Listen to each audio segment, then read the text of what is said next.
Great. Well, I'm going to go ahead and get us started because we've got some good content and activities and discussion to be had today. And so I just want to say welcome and thank you all for joining today, our session on visitor use management on Wild and Scenic Rivers. My name is Angie Furman, and I'm the River Training Center Coordinator for River Management Society. And this is the 6th and final session in our Wild and Scenic River training series for 2023. We've been doing monthly webinars. If you missed some, you can check them out on our YouTube channel. They've all been recorded, and I can throw in some links into the chat here in a second. For those who might not be familiar, RMS is a member organization, and really our goal is to bring together a community of professionals, which includes river managers, scientists, policymakers, educators, stakeholders, to help protect and enhance North America's rivers. And so we have a whole bunch of different opportunities and ways to connect with each other, including conferences, workshops, training like this. We also do in-person training and workshops on all sorts of topics beyond just wild and scenic rivers, including river access, river restoration, things like that. So I encourage you to go over to our website and check it out if you're interested in any of our upcoming events or to learn more about RMS. So again, welcome and thanks everyone for joining today's session on visitor use management. Would love to know who's joining us. I see some familiar names in the participant list, but feel free to introduce yourself in the chat box. Let us know where you're joining from, who you might be affiliated with.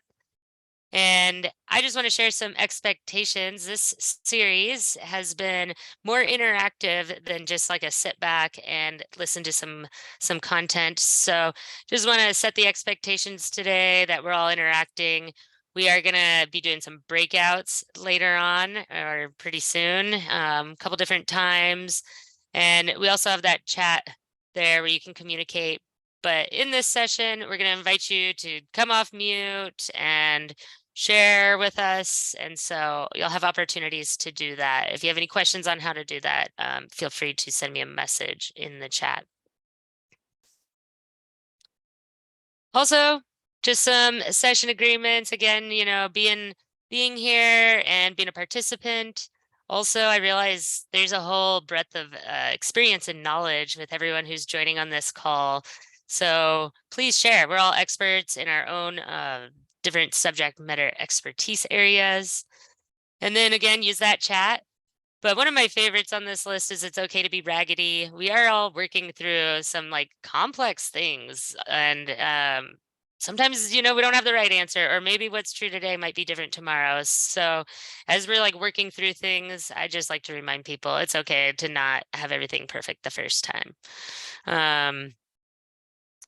So get to the real objectives of today's session. Really, this is like a kind of an intro of like what is visitor use management and how does it relate to wild and scenic rivers? Also, what are some of the components of planning for visitor use management? So having a good understanding of that is one of our objectives. And then also knowing where to go. We know that it's hard to retain all the information that you might learn in a 90-minute session. So knowing at least where to go and find some of that information afterwards can be really helpful. Now I'd like to take a moment and introduce a couple instructors that we have joining us today. I'm really excited. We've got Liz and Liz. So I'm going to ask Liz Lacy to introduce herself first, and then I'll have Liz Townley introduce herself. Hi, everybody. Welcome to our session today. I'm so glad you're all here and looking forward to talking with y'all about this stuff. I am with the National Park Service working out of Region 1 in the Northeast. I've worked with the Partnership Wild and Scenic Rivers program for over 20 years. And I also am on the Interagency Wild and Scenic Rivers Council, and I head up their visitor use management subcommittee with also the Interagency Visitor Use Management Council folks. So that's about me. Hey there, also named Liz, and I work for the Forest Service out of the Washington office on the Wilderness and Wild and Scenic Rivers staff as a planner. I'm based out of Salmon, Idaho on the banks of the main and middle fork of the Salmon River. And yeah, excited to be here today. Thank you both. And before we really like launch into some things, you know, we first wanted to ask like, why manage visitor use? And I'm curious if anyone has any thoughts that you'd like to throw in the chat, some ideas of why we might want to manage visitor use. Feel free to throw them in there. And I want this to get us to start thinking, because in a minute here, we're going to be going into some breakout groups, and they're going to be pretty short, just a couple minutes long, and would love for you to share your name and then an example of a wild and scenic river that you visited, and maybe some visitor use management strategies that you observed. And if there's time, maybe how effective you think they were in preserving the river's values.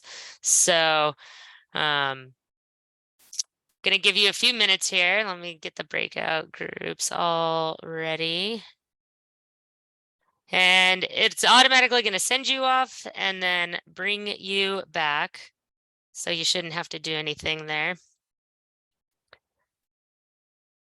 And I'm going to give us a few minutes. All right. Just finalizing the setup here. All right, I'm going to send us off. So again, our prompt here is just sharing our name, a visitor, and some visitor use management strategies that you've maybe observed on a wild and scenic river that you've visited, or maybe a couple different rivers, or maybe not a wild and scenic river. So, all right, and I'm sending you off. Looks like everyone is back. Hope that there was some time for some good discussion, and at least an opportunity for everyone to introduce themselves. And if anyone has any like big takeaways that they want to share, feel free to put that in the chat. But I'm going to go ahead and pass it over to Liz Townley to share a little bit with us about what is visitor use management and how does it apply to wild and scenic rivers. So go ahead, Liz. Yeah, thanks, Angie. All right, so balancing the needs and demands of access to public lands with the management and protection of natural resources is, of course, a very delicate web. Often in access and recreation management, land managers battle two opposing needs, and those are managing the public's desire to visit an area and managing the human impacts on those natural resources. This topic, of course, couldn't be more relevant than it is today. In 2020, visitation to national forests and grasslands surged to a record-breaking 168 million visits, more visitors than at any other time in the history of the U.S. Forest Service, and visitation continues to increase each year. I don't have the statistics for other federal land management agencies, but I know that they follow a similar trend. Population growth, the health benefits of spending time in nature becoming better understood, social media driving visitation to hotspots, and expanding rural communities in the post-pandemic relocation movement all contribute to this continued significant increase in visitation on public lands. So how do we manage this use? A widely accepted term is visitor use management. Visitor use management is the proactive and adaptive practice of identifying strategies and actions to accommodate visitor use while protecting those resources, as well as the quality and character of the visitor experiences. And as I mentioned earlier, it's the art of articulating desired conditions, that delicate web, right, for resources and visitor experiences, and evaluating on-the-ground practices to learn and adapt over time. Next slide. So we're here today to talk about wild and scenic rivers, right? So how do we consider and apply visitor use management on wild and scenic rivers? First, it's helpful to understand kind of the why and the how we are required to consider visitor use. So not only does the Wild and Scenic Rivers Act require us to protect and enhance river values, which includes addressing any visitor use related impacts, but identifying a user capacity is also a statutory requirement of a comprehensive river management plan and is identified in section 2D1 of that. So additional guidelines include the 9 steps to identifying user capacities on wild and scenic rivers developed by the Interagency Coordinating Council, and we'll show you where that lives here in a couple of slides. In addition, we've got agency-specific CRMP and user capacity planning requirements. These can exist in manual and handbook direction. That is the case with some agencies and not with others. So an example for the Forest Service would be Forest Service Manual 2354 that addresses CRMP requirements. And lastly, we've got relevant case law that sets precedent for future planning efforts. So the notable case law relevant to user capacities and rivers is the 2008 Merced River ruling, which I'll put in the chat for you all when I'm done with my portion for you to check out and bookmark. Next slide. All right, so this slide illustrates that while identifying user capacity is a requirement for wild and scenic river management, it is only one type of strategy used in visitor use management. And again, the reason that the user capacity and this specific strategy in term is applied to wild and scenic river management is that it is specifically identified as a requirement in the Wild and Scenic Rivers Act. Next slide. That said, there are multiple different types of visitor use strategies that can be deployed in a user capacity framework or setting. When there is more demand for an area than it can sustain, there are indirect and direct management strategies that you can deploy. So some examples of indirect actions include actions that aim to influence or modify a behavior. These include things like social engineering and sites or education and interpretation.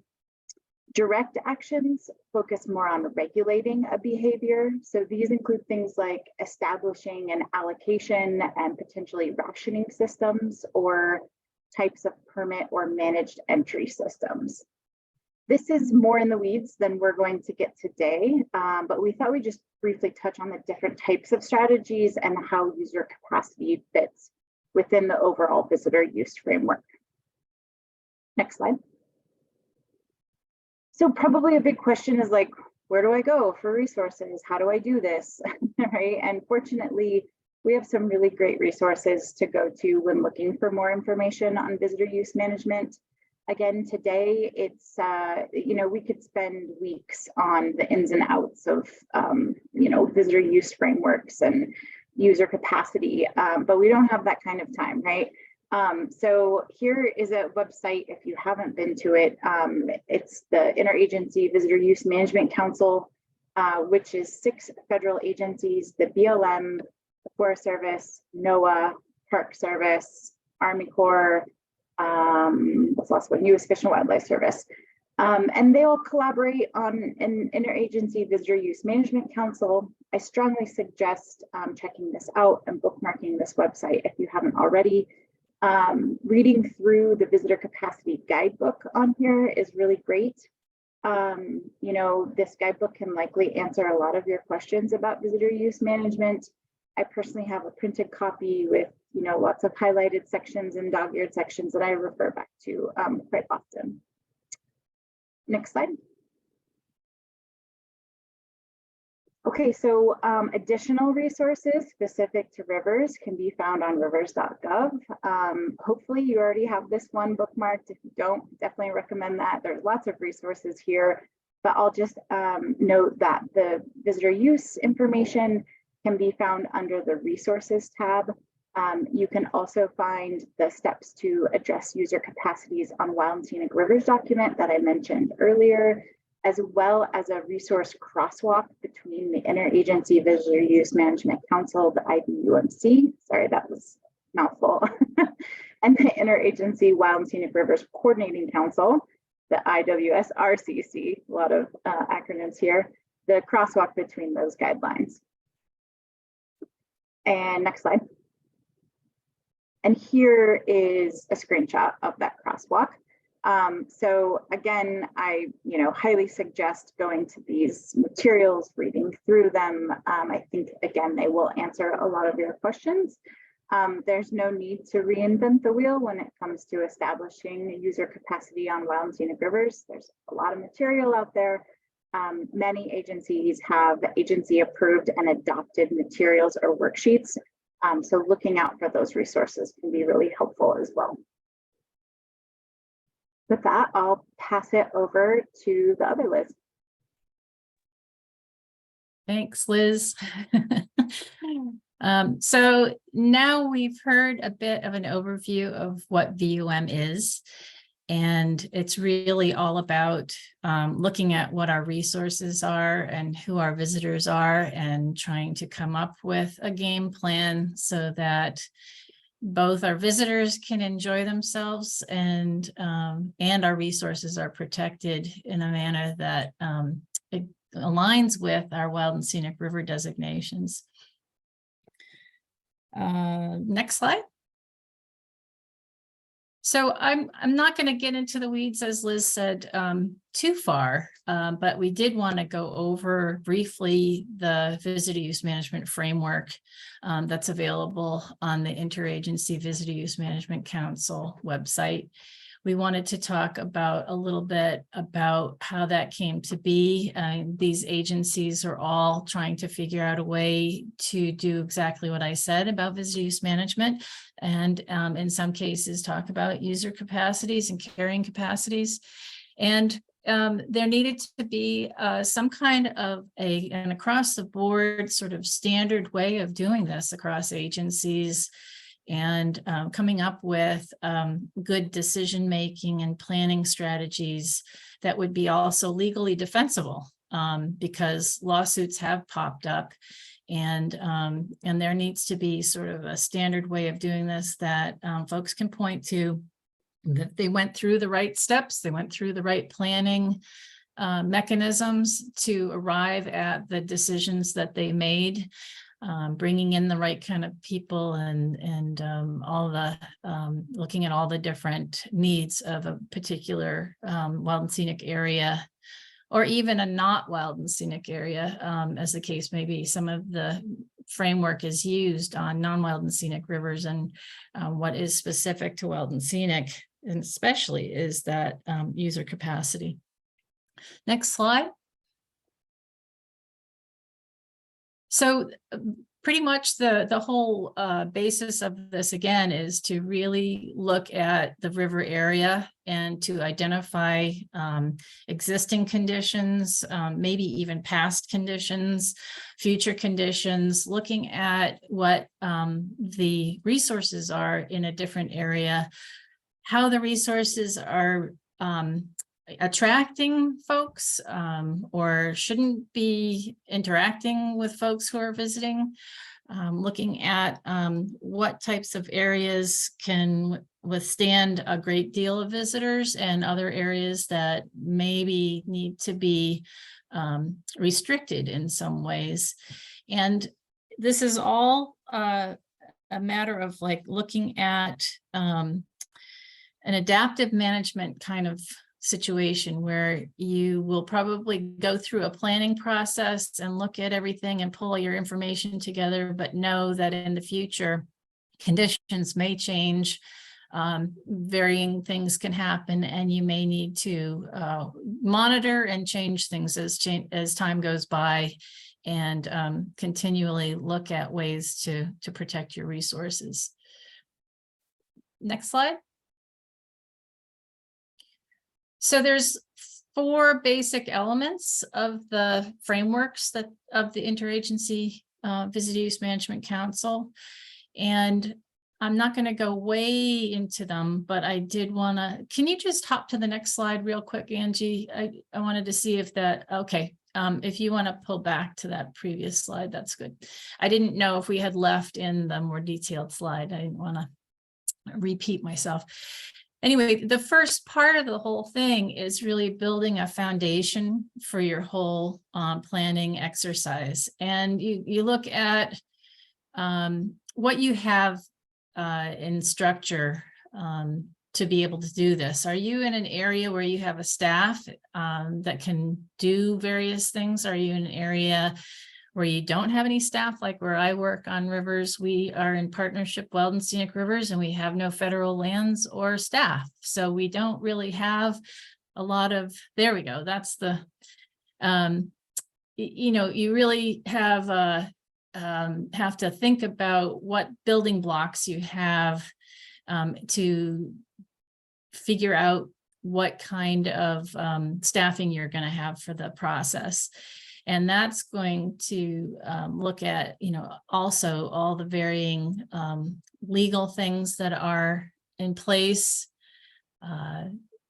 the varying conditions that you want to address, and, you know, what, you know, whittling down to the problems. You know, you don't necessarily have all the same problems another river may have. What are the problems that you have in your specific location that you want to address through this planning process? What are your resources that you need to protect?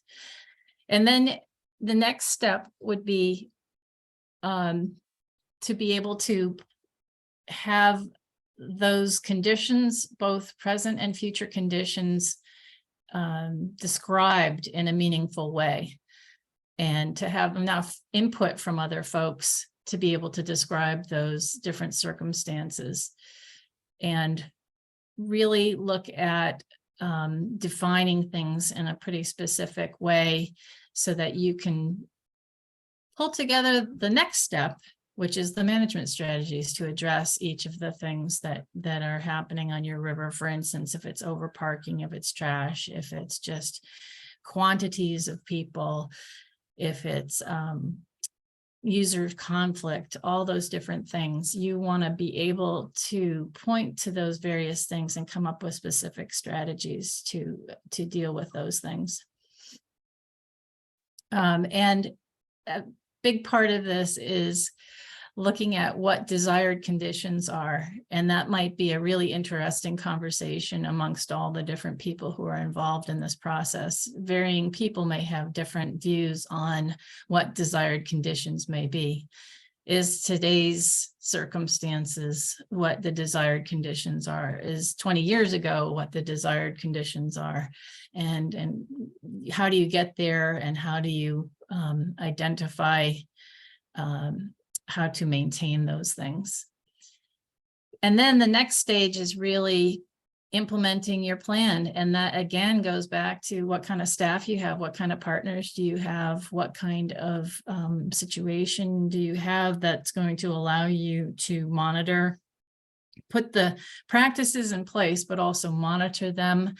What kinds of responses are you going to be able to have to deal with all of the things that transpire once you're putting your plan into action?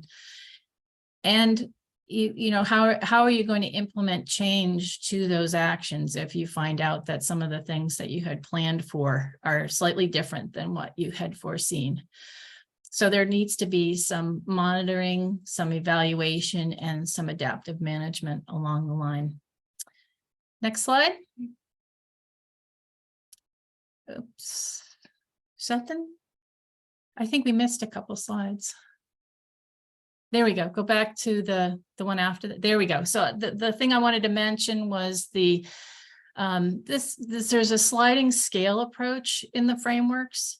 And I think this is a super important thing for people to look at, because it allows you to take the frameworks, which is kind of a daunting amount of work and analysis and planning, particularly if you have a smaller staff, if you don't have a staff, if you don't have many partners, if you don't really have a lot of capacity to do a huge planning process, and you really need to get something done to deal with your situations. Looking at the sliding scale approach within the frameworks can help you analyze just how much effort needs to go into your planning process, and it can help you really define what you're looking for. You know, how complex are your issues? What kinds of risks are we talking about in terms of affecting your outstandingly remarkable values on a river? Who's out there who really has a stake in what you're planning? Who are the partners out there? Who are the user groups who are going to be impacted by this? How do you involve them, and how can they help potentially in all of this? And, you know, again, level of controversy and litigation and that sort of thing. If you're proposing some pretty radical changes to a situation through these planning efforts, you want to be sure that you've already passed it by your communities out there, so that you can smooth things over, or at least have people aware of the changes that are coming down the line, and to know that they've had a voice in the process of the planning process, so that it's not just sprung on your folks out there. So I would recommend, if you're considering looking at the frameworks, look at this and see if you can figure out a way to fine tune this process to your situation. The other thing is, as an aside, I have another tool that was recently developed by the Partnership Wild and Scenic Rivers folks to look at areas that are in non-federally owned land areas. And it's a visitor use management planning template document that helps folks go through using some of this frameworks background, but also figuring out a way to do in a fairly short term, like in a year, this whole planning process to have an outcome that can address pulling together folks in an area and having them do a collaborative action plan to meet visitor use management goals. Next slide.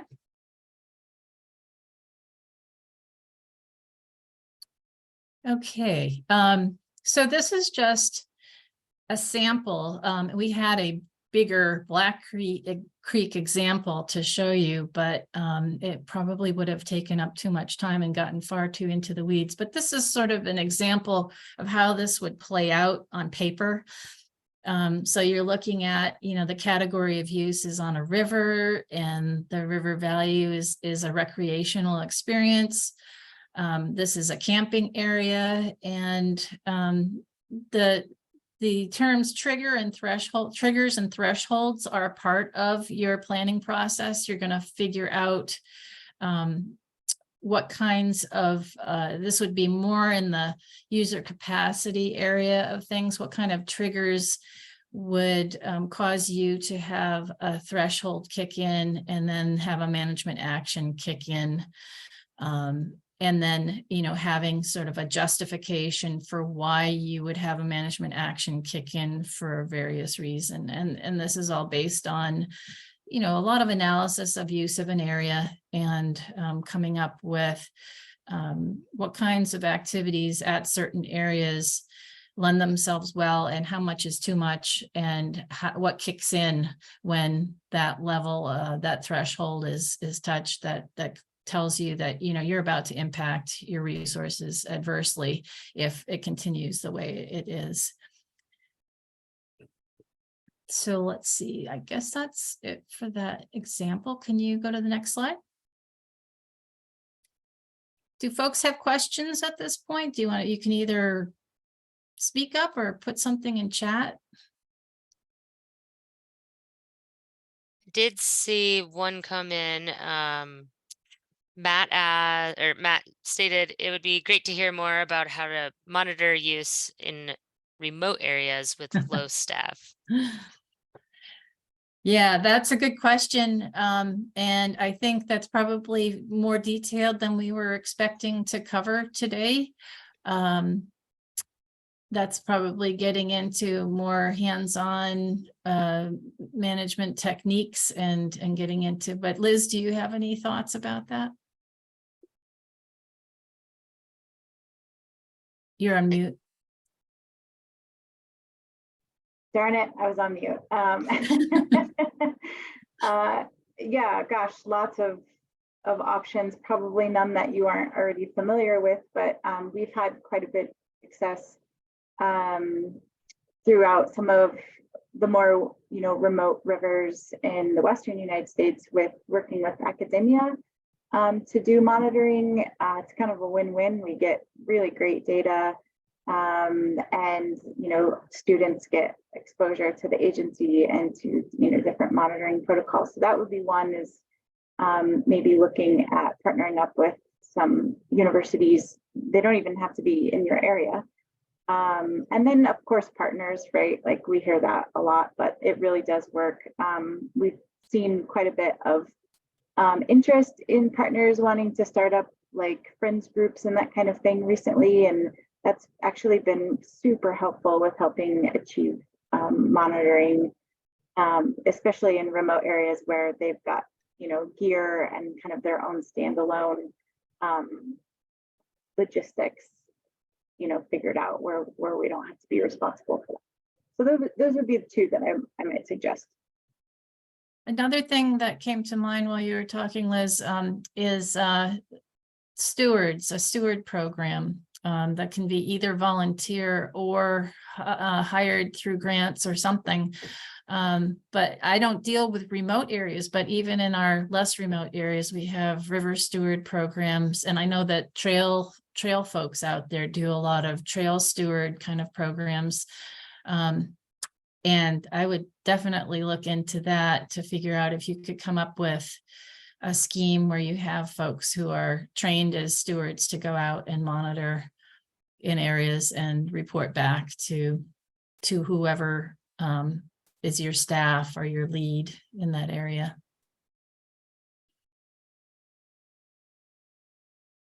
Any other questions?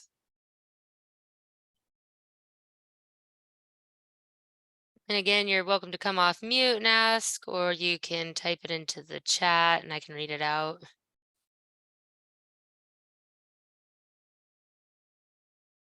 I guess while we're waiting, a question I have is like, kind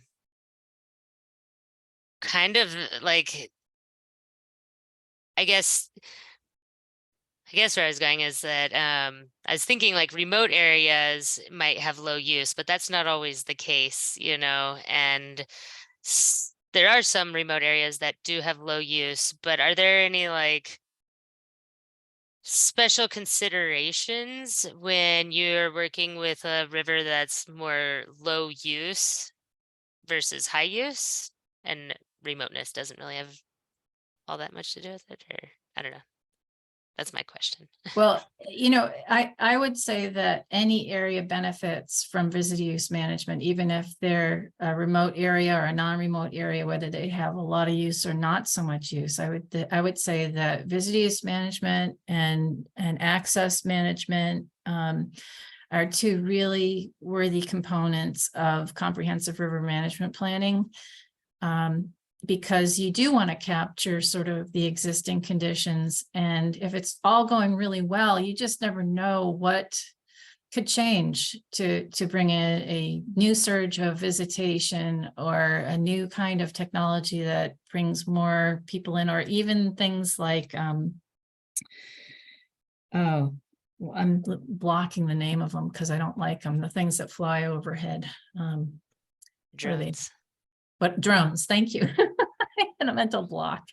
But things like that can come in, and even if it's not a highly used area, if you have 10 people out there with a drone, it impacts someone's experience in that area, and you want to be able to figure out, so what are we going to do if we have a lot of people coming in here and using drones? That sort of thing. So I would say this is a useful exercise, regardless of, if you're panicking and you're having a lot of problems, that's one thing, but I would say any place can benefit from this.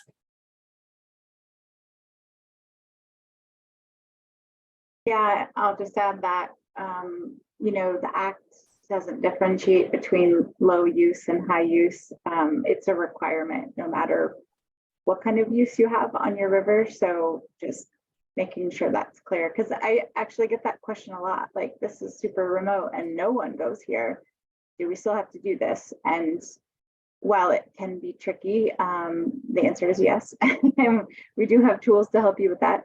But also to Liz's point, if it's a remote river that's boatable, I would say the chances are that pack rafters are going to be there in the next decade is pretty high.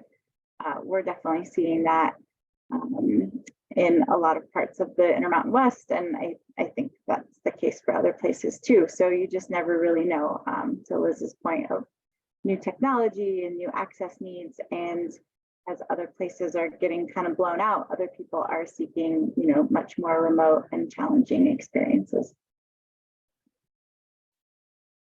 Yeah, Angie, this is Kelsey. If I could just add to to your question about different considerations.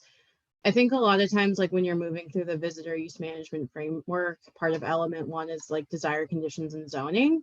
And so if you have a really remote area, that might be your, backcountry zone or something, right? And that zone's going to have very different desired conditions for how you want to manage those visitor experiences and opportunities, and also the protection of those natural and cultural resources.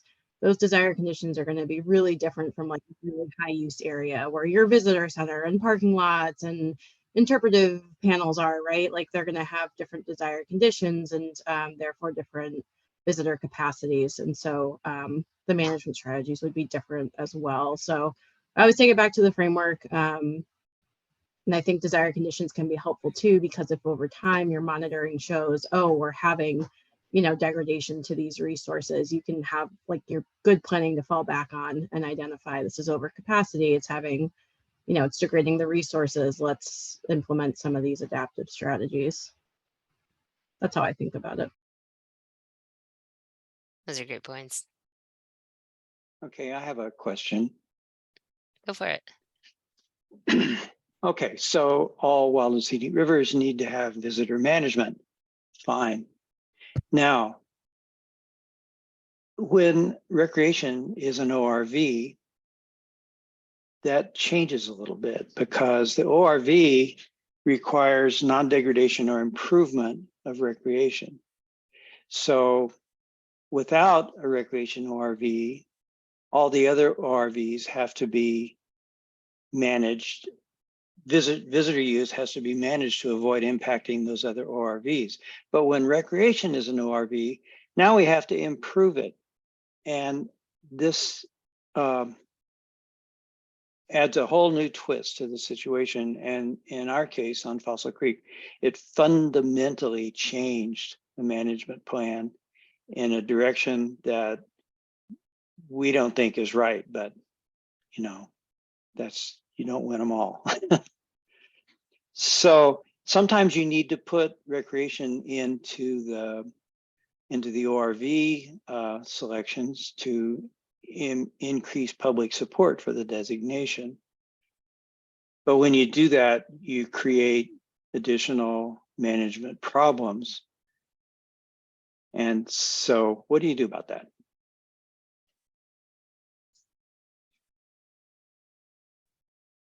Yeah, Gary, it's a troubling thing sometimes, and I encounter that when someone proposes a nice recreational trail along a river that's going to go through a nice wetland with a lot of amphibious stuff living there and views, and potentially also some cultural resources that we don't want touched or aggravated.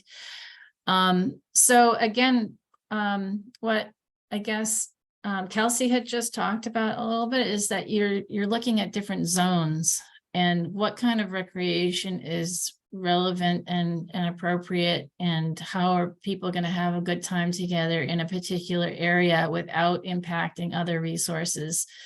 Some places that you may make unpopular decisions that you have to really limit things because yes, recreation is allowed, but the type of recreation and the volume of it has to really be considered in order to have the whole piece of it work well. And it may be a little controversial and it may be a little uncomfortable, but I think if you do provide for other areas where it can take high use, and you can balance things out with appropriate areas. Liz is nodding her head. Do you want to add something to that?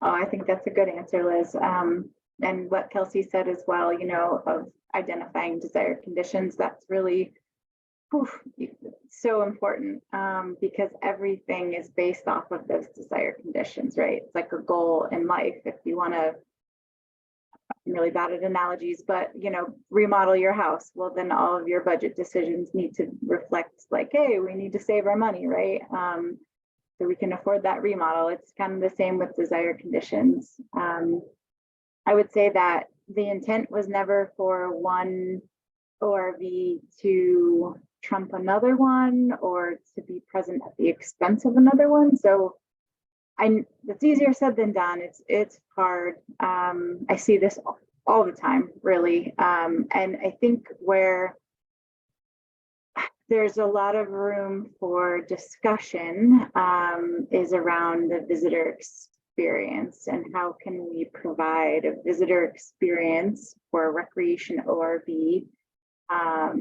that is meaningful and it allows that protect and enhance of that value while not degrading other river values and meeting the non-degradation mandate. So I think it takes some like big picture strategy thinking and knowledge from your local unit and your community to go into these discussions on desired conditions with that in mind.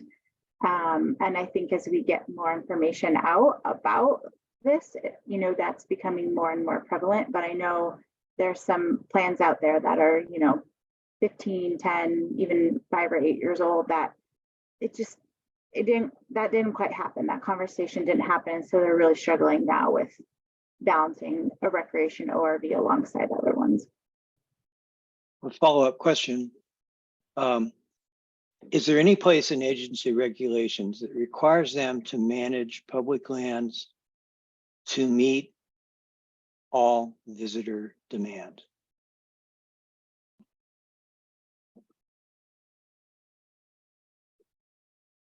I can speak for the Forest Service. That would be no. Not that I'm aware of, but yeah. No. I don't think it may be site specific. There might be places that have local or specific site regs that would require that, but I don't know if it's an across the board thing. And I think, again, I would argue that if you can justify why you're directing certain uses to certain places or not having them at all, if you can justify that because you can really show the impact that it would have, then I think you're on solid ground. It's like everyone's saying, it's a lot harder to do it than it's easier said than done.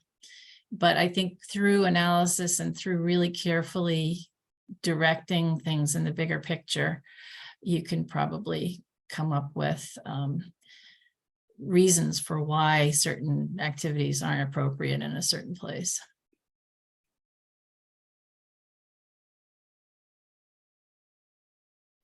I did see another question come in the chat asking any recommendations for how to balance commercial use versus private use when visitor use must be limited or restricted.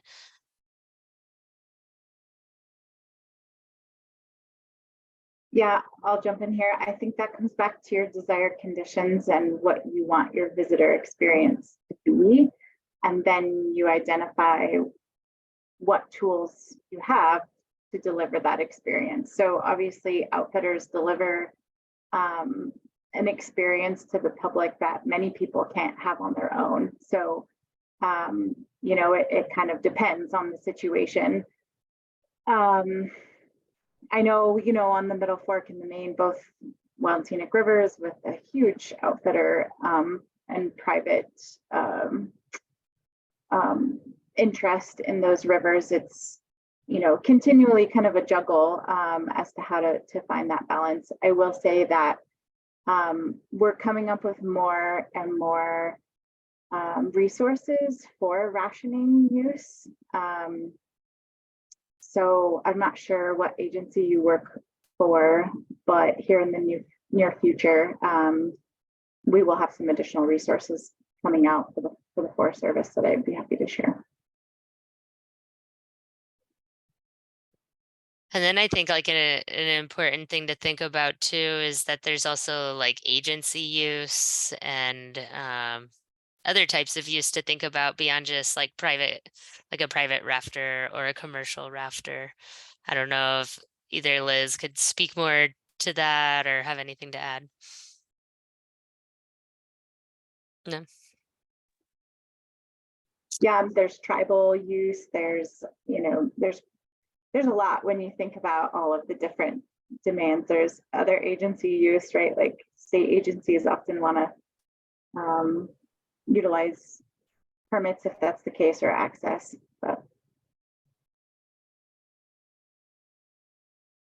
Yeah, and the reason I'm sort of shaking my head a little bit is that I'm coming from an area where there's non-federal lands all around our Wild and Scenic Rivers, and we're mostly dealing with, you know, such a mix of all of these, and we don't really have agency. We don't have a lot of visitors that are specific to like a park or the federal area. It's all a mix and blend. And so it's a super challenge on Partnership Rivers, where access points are not managed by one entity. There are, you know, different towns, different counties, different entities that allow different numbers of businesses to function on the river in different ways. So I'm thinking, you know, it's a big challenge to sort all that out. And for folks who are doing the planning, that's why I think it's super important to do a lot of analysis and a lot of talking to the different players and really understand what the visitor experience is. And you know, just it's not, the resources aren't necessarily there just for any one particular use, any one particular user group, and they just have to be thought through very carefully. So. And then I'm curious if anyone on the call has had any experience with, yeah, like defining the desired experience and like how you might have gone about that. I know I've heard of some examples where there maybe is like surveys distributed or public meetings. So I'm just kind of curious if anyone has any other types of examples.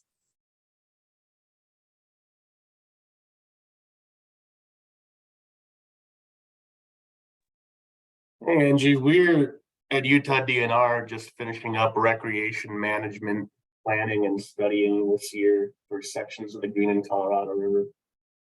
And the question that I really liked when the consultant prepared our survey implement for us what was they more or less asked in a series of scenarios, was this more or less than, or better or worse than you expected? The volume of traffic, the condition of campsites, the condition of boater access. You know, what is this what you thought you were going to get when you came here? And seeing that a lot of people were like, yeah, more or less, is generally a good thing. And when you need to sort of like turn your critical thinking brain on is when it's, you know, no, there was a lot more of this than I thought I was going to see, or there was a lot less of this, then you have to wonder why. That's a great example. I also saw Monica put in the chat that they're using a visitor satisfaction survey from Washington State University. So cool. Any other questions right now? Coming up next, we just have like a little activity to help reinforce where to find some resources and get people to like look in at all the resources available and some of the main ones. But if we do have any more questions right now, we got a couple minutes. Or during the activity, you can take a moment to think through them. Give it a second in case someone does. So we're gonna have a little fun here. No one said you're not allowed to have fun during these, right? So we're gonna try to have some fun. And we're gonna do a little scavenger hunt, and this is just gonna be through a Google form. I'm gonna put a link in the chat to the form. To the scavenger hunt. And in a minute here, we're going to go into some breakout groups, new breakout groups. So take a moment to introduce yourselves, and then we'll have each group fill out the form. So whether you want to like share a screen and work on it together, just some tips. There's some riddles. So look for the clues in the riddles here. And also remember some of the resources that have been mentioned today. And I'm going to be in the main room. You can always come back to this if you do get stumped or have any questions. But also, this is just a time to discuss in smaller groups any additional resources that you found useful. So encourage you to take a moment. We're just going to go into these for, maybe, well, enough time to hopefully finish the scavenger hunt. So I put the link there in the chat, I think. Let me put it in again. And then I'm going to send us off into breakout groups here in a second. Are there any questions right now about this activity?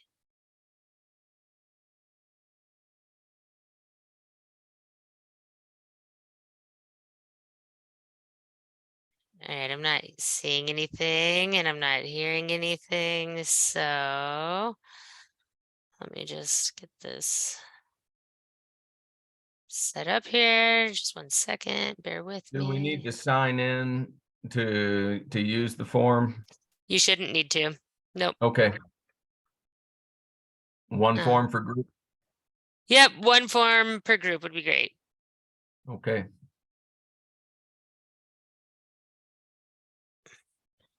See you on the other side. Yeah, all right. I'm about to send you all off right now.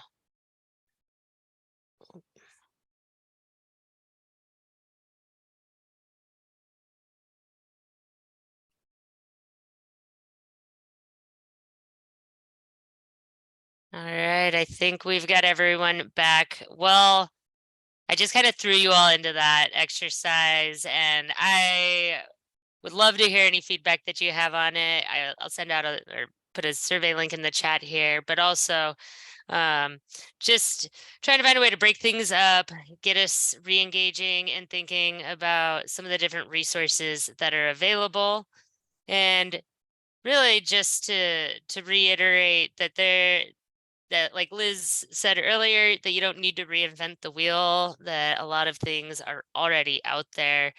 And so I wasn't planning to go through the riddles unless you wanted me to, but I did want to point out that there's these websites here. And in particular, when you go to rivers.gov, pull it up here, and under this resources tab, the very first one here is visitor use management / capacity. This is just a really good thing to know about and bookmark. And here you're going to find many of the solutions to the riddles that we were looking for, but some of the main resources to at least start with as you're like starting to work on this, and then depending on where you're at, you might want to delve a little deeper. But the resource crosswalk here, addressing visitor use management and comprehensive river management planning processes, is that crosswalk that Liz mentioned at the beginning, where it had kind of that side-by-side comparison. This is also an additional resource, the visitor use management on federally managed lands and waters, which is a position paper. And then down here, the white paper from the Interagency Wild and Scenic Rivers Coordinating Council, the steps to address user capacities for wild and scenic rivers, where it has that 9-step process that's very outlined and detailed, along with like your agency guidance, right? And supporting worksheets and other materials. Liz Townley mentioned that she's got a template that she's been using to help. Oh, perfect timing. Right as see it come in the chat. If you're interested in that template, let Liz know. And we will have some more time for questions here. So think of any questions that you might have, but just really to really basically summarize it. Let me go back here to our slideshow. That user capacities is like a component of visitor use management, or falls under the umbrella of visitor use management. But user capacities is a requirement, is a mandate of the Wild and Scenic Rivers Act, and that, you know, lots of resources. There's also a lot of people that you can reach out to, including those 2 councils that can be serve as resources as well. You know, there might be some really weird, unique exception to something going on that you're struggling with. Like, don't go it alone. Reach out to different people and ask for help. You can always reach out to me, and I can try to help point you in the right direction as well. Hey, Angie, am I able to put a link in the chat, like attach a document in the chat, or would I have to get it to you to do that? You should be able to attach the document directly in the chat. At the very bottom of your, where you type in your chat message, there's like a couple little buttons. Just to the left of the smiley face, there should be Yeah. like a piece of paper. Okay, cool. And you should be able to upload it there, and then we can, anyone in this can click on it to download it, and I can also share it out in an email with the recording, as we do at the end of, as we share out the recordings at the end of this session.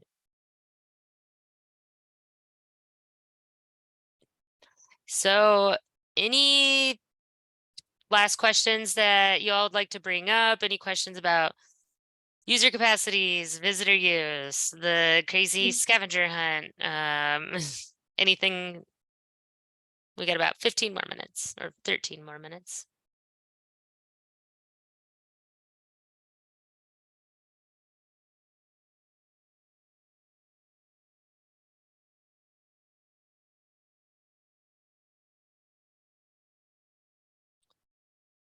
Awesome. I see Liz just loaded that template into the chat there.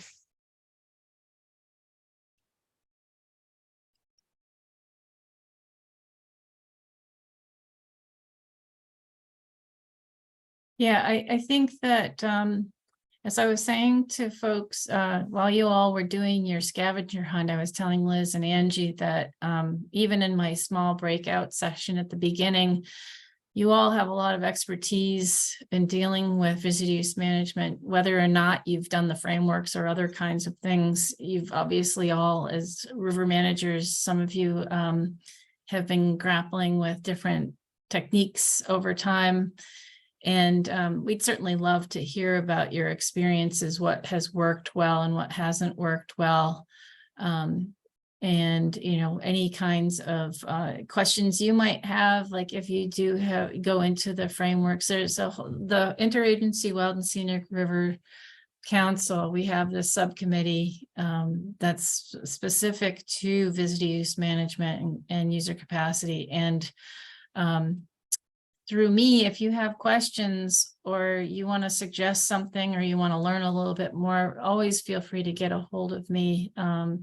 I can get you in touch with other folks who are practitioners of the frameworks and trainers and that sort of thing. If you're all ever looking for someone to come to your particular location to do a training or to help with that process, there aren't a lot of people who can be loaned out frequently, but there are definitely people who are available to help out in those things.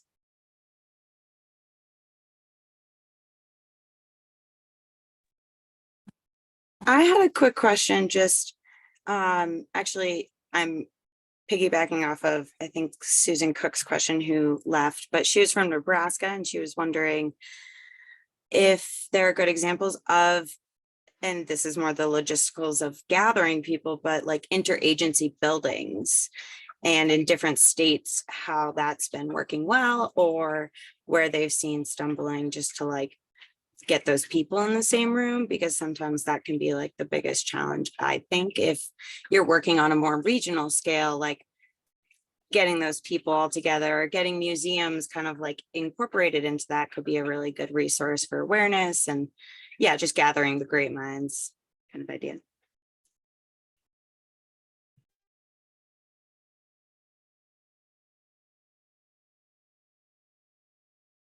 So your question is how to pull people together to work on this? Sorry, yeah, I was trying to think about that. So I think my question is, has anyone had a good example of how an interagency can either be built or have been set up in the past? Mm-hmm. I think that's really, there probably have been a number of cases. I couldn't point to anything specifically off the top of my head, but I do know that that's something that we're working on with this planning template that I just put in the chat. We're hoping to do a pilot of that on the Lower Delaware in the coming year. And they, I know, have been working for the past year or two, trying to pull together on the Lower Delaware, because there are so many jurisdictional differences, different states, different counties, all these different people. Out to me there, sorry, I missed you. So I think, there are examples, and Lower Delaware would be one of them, to talk about how they've been working towards getting people to sit at the table together. They actually had, through the National Park Service, they had the Rivers Trails Conservation Assistance Program staff come and help them try to work together and pulling people together to start this whole planning process. Liz, did you have something? Yeah, I mean, I think if you're referring to working together to manage a river, write a plan, I have lots of examples. Like right now, the Flathead National Forest is working with the Park Service to write a CRMP.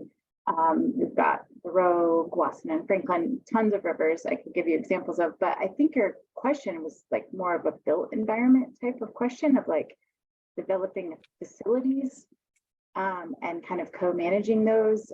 I know that exists. I was trying to think of like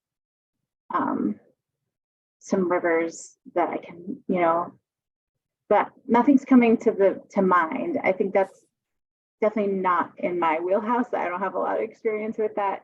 But I know that there are examples. So maybe by the time we're done, I'll think about, Angie, can you think of any? The only one that I can think of off the top of my head right now, I think, is there's an interagency, it's Forest Service and BLM office in Medford, Oregon. And I know that there's like probably like a Grants Pass BLM office, as well as like one right by the Rogue, like a little ranger station. But I know that some stuff is maybe done out of that interagency office, planning maybe, or. Very, very nice to hear that there are kind of examples on the ground of that, just knowing that in the future that, it's not all online, like you can somehow kind of gather in other places, but I am excited for all these online resources. So thank you.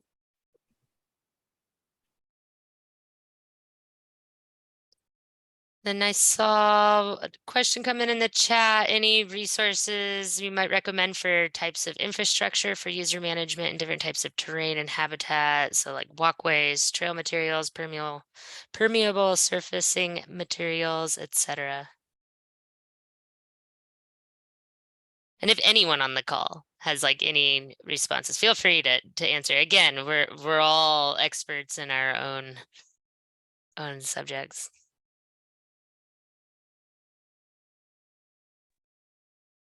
Yeah, I guess for me, my observation is it all, in a lot of areas, it all comes down, to how we're managing people. Really, the designs for the infrastructure are really key to achieving a lot of the goals.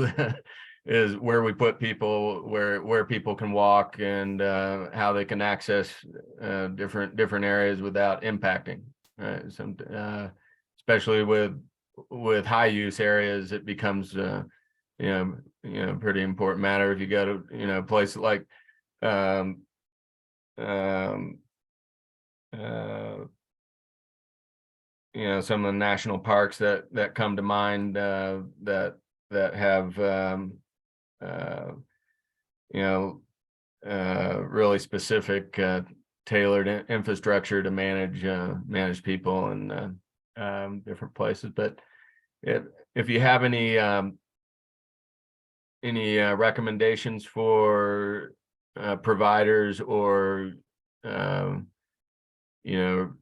resources for that type of it could be consultants that or companies that do some of that infrastructure planning or designing, or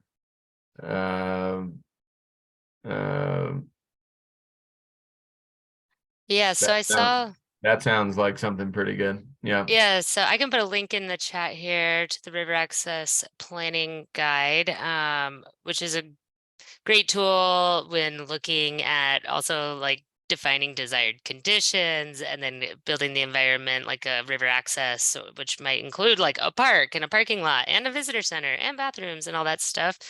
I'll put a link in the chat to that right Thanks, now. Angie. I don't have one real handy, so I put it in there hoping that you'd say that.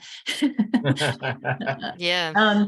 Yeah, But yeah, I think the River Access Planning Guide is a super helpful, and it's very related to visitor use management. So if you do a visitor use management plan and you do look at the River Access Planning Guide in tandem, you're gonna be so well covered in terms of how you've looked at both the physical ground, what's on the ground, and it in designing your access points and in designing your facilities, you're going to want to have visitor use in mind, because you want to have the physical structures reinforce the capacities that you're talking about and that sort of thing. So both of those things are, look at some of those other resources in the River Access Planning Guide too.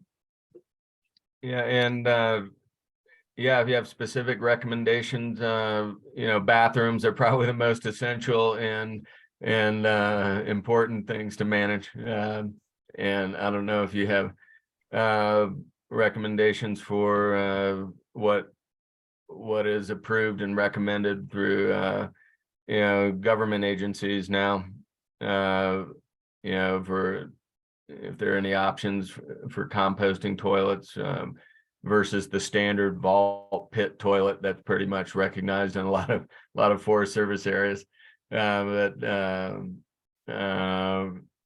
Anyway, those seem to be the things that make a big difference in the visitor appreciation. Mm-hmm. I also just added a link to the chat, NWSI 2020. This is a session that was recorded in 2020 at the National Wilderness and Wild and Scenic Rivers Skills Institute. This session in particular is focusing more on wilderness. It's not necessarily about rivers, but to answer your question, Matt, he does go into some more detail about like, if the campsite areas contain a certain type of sediment, then maybe it's better to disperse them versus this other type of sediment where it's better to like clump them depending on the type of vegetation and soil composition, things like that. So that might be a good resource as well. Well, that sounds excellent. And that's more trail, campsite, and like wilderness based, but could certainly apply to some of the rivers as well. So, well, that's great. I appreciate that. Yeah. Well, we are pretty much at our time. I just want to thank everyone again for joining and participating. There was some really great discussion today and some really good resources shared.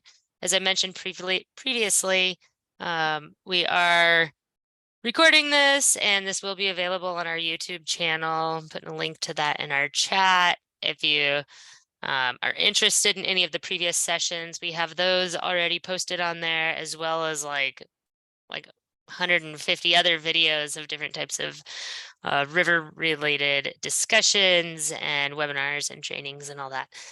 And thanks again to Liz Townley and Liz Lacy for both providing their insight and expertise. So that's about it for our session today, but thanks again, and I hope you all have a great rest of your Wednesday and your week. Likewise. Thanks a lot. Thanks, everyone.